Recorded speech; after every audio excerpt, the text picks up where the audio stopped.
Hey guys, good morning. I trust you are doing well. I am Gaitan Wanja. I am the CEO of Gage Lips, and today I would like to talk in this small, short live class together with you about the taxes emissions if you are a marketplace facilitator. So basically, this exchange or this communication is related to online businesses having or being a marketplace or having a marketplace. So basically, having sellers selling also in this within this online business accordingly.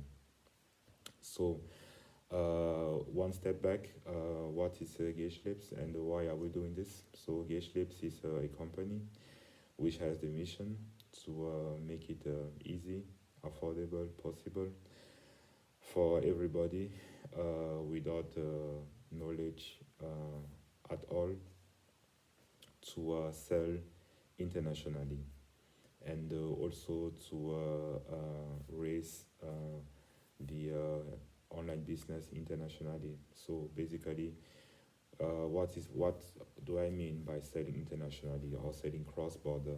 So because there are also countries where cross border sales are already an issue.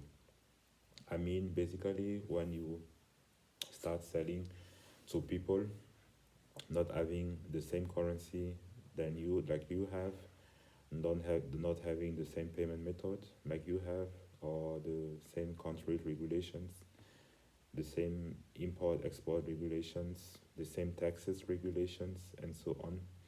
So there is a lot of whole burden to a tackle if you are about to, let's say, bring your business cross border or international online.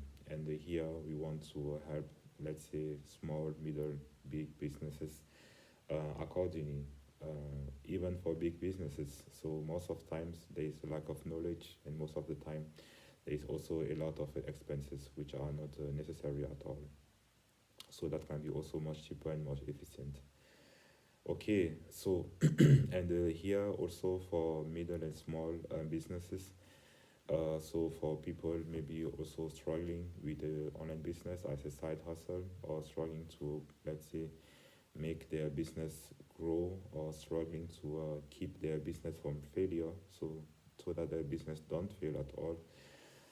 Also for people having started the business already, but the business is they're struggling with it, and it is kind of not constant and so on, and they kind of not being able so far to get fit into the business, so that they can say, okay, I can rely on the incomes for myself, for my family, economically, for people working for me from the business.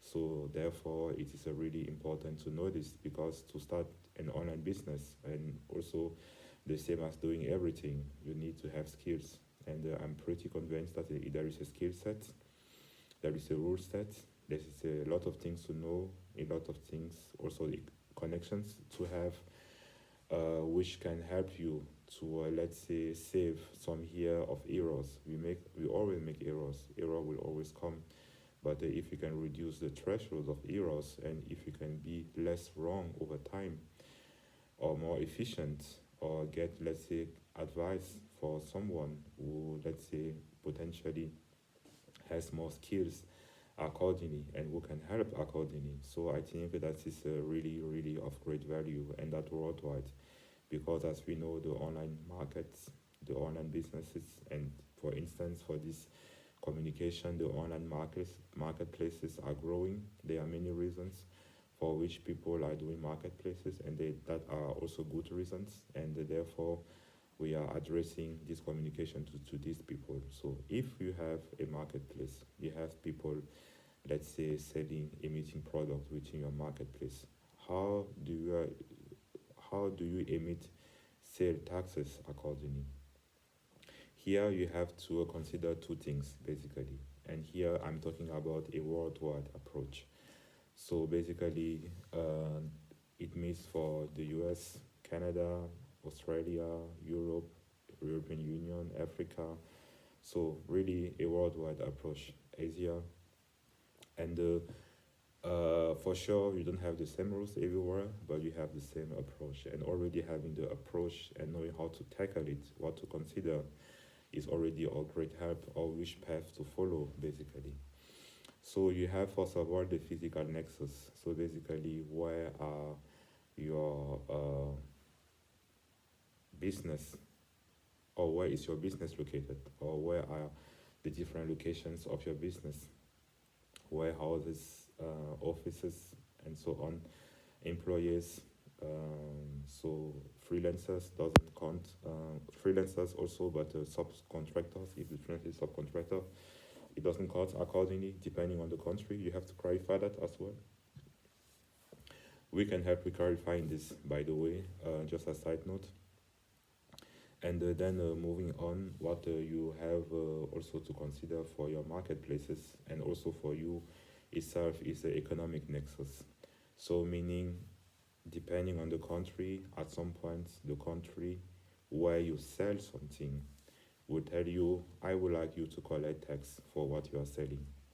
So you will reach a threshold sooner or later where you have to emit taxes for the location where you are getting the products from, and the same also emitting sales taxes for the location where you are delivering the product, basically. And you have to know when does that meet. For example, in the USA, you need it when you have economic tax thresholds hit. So meaning, depending on the states, but most of the time 200 sales or $100,000. So if you meet that in a specific US state, then just as example, because it's not only a communication for US citizens, it's a really global communication. That's just an example for understanding. So if I'm a marketplace located in the US, having a seller in the US, and also my customer in the US, let's say in California, and having then coming to a situation where I reach already 200 sales in California within the same, let's say, tax year, basically, because it resets every year, then I have there to start emitting economic nexus. So meaning by the sales 201, I have to declare the economic nexus by the state of California. And maybe I'm the state in New York, so basically I have to pay the taxes for New York, and I have to pay the taxes for California as well. So I have to pay two different taxes for one sale. And that is just the basic rule, but this basic rule can change in other countries. And you can have a country where also the rule is that by the first sale you make by the country, so by the first customer you make by the specific country or the specific cross-border location, you should declare and emit sales taxes by the tax authorities of the specific country from the beginning. And then that you have to know it, otherwise you will get sooner or later into trouble, because your customers, most likely, especially if it's a B2B market, have to emit his sales tax report, and they have to then also declare that he purchased your product, and then the conflict will come, where is your sales tax report, basically. So that's one aspect. The other aspect concerns your vendors. You have to emit the sales tax report for your vendors most of the time, but your vendors also have responsibilities for their specific location where they are. There they have to emit sales tax report. You have to emit sales tax report for them sometimes when the economic nexus threshold is hit. So basically after a specific number of sales for the specific vendor, or sometimes you do it already right away from the beginning. So it depends. So summary for vendors, most of the times they have to emit sales tax report for their specific location. You don't have to do it for them in specific countries, but sometimes you have to do it for them. You have to double check depending on the countries and use cases. We can also support on that. And also We can support on, let's say, getting connected to the, I think, biggest platform for also such kind of use case for say taxes, which is Avalara, and also talking to their APIs and configuring ELC your environment accordingly so that you can get the right information the right way and so on. And also here we have a plugin doing that, which we will link below accordingly, just for your information. Yeah. So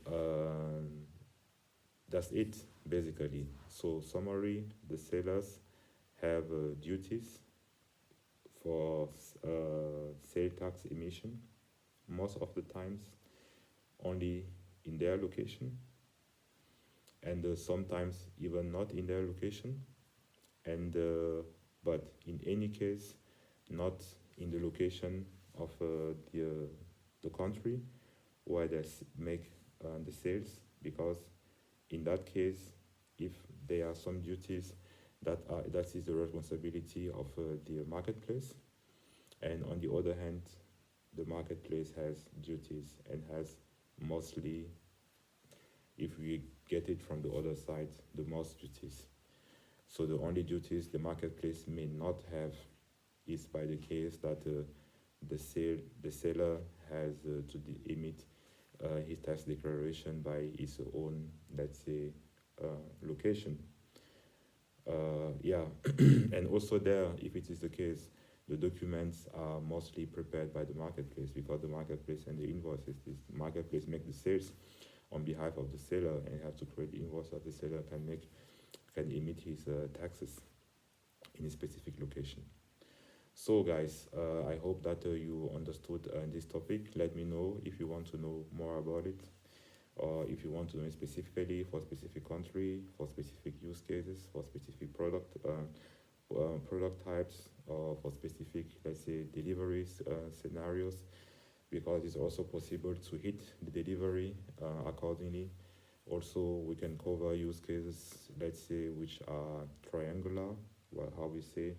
So basically, where the marketplace is in a specific country and the seller is another different country, and the consumer is in a third different country. And basically, not only these taxes shall be taken into account, but also the shipping as well, so that the consumer has the possibility to, let's say, track his shipping and the delivery of his product, starting from the creation or the delivery of the product by the location of the seller up to the final delivery or release of the product to the end customer, that's overseas or cross-border. Also there can be done with our plugin, or we can support accordingly, including some kind of things and features which are necessary for that, and also integration of big companies like maybe FedEx, for example, which can help then also on the, let's say, catching this information, because you can add also FedEx APIs into your marketplace accordingly to, let's say, ensure this shipping, and you have a marketplace, and you have no warehouse, you have also no shipping delivery agency, you also have no tax declaration agency, but you can run a very successful marketplace. Excuse me, have to drink something. We do it after the video. So basically, that is also the, let's say, the benefit we want to bring into the market, and where we are convinced where we can help, beside of, let's say, or as part of helping people to be successful in their business. Because if we maybe if they don't know it, if they maybe do it on their own, maybe they can run into troubles, and so to try and errors which can lead to them failing in their business. Otherwise, they would have been successful if they knew that information. And that's the kind of contribution we think we can bring video after video. Therefore, kindly also check the other videos we are having for different several topics around online businesses. So thank you guys. Please leave your comments, how you found the video, what we can improve, and so on, if you have specific questions to the topic. and we would like leave this useful link down the video so that you can check them, and we see you by the next video. Take care. Goodbye. See you.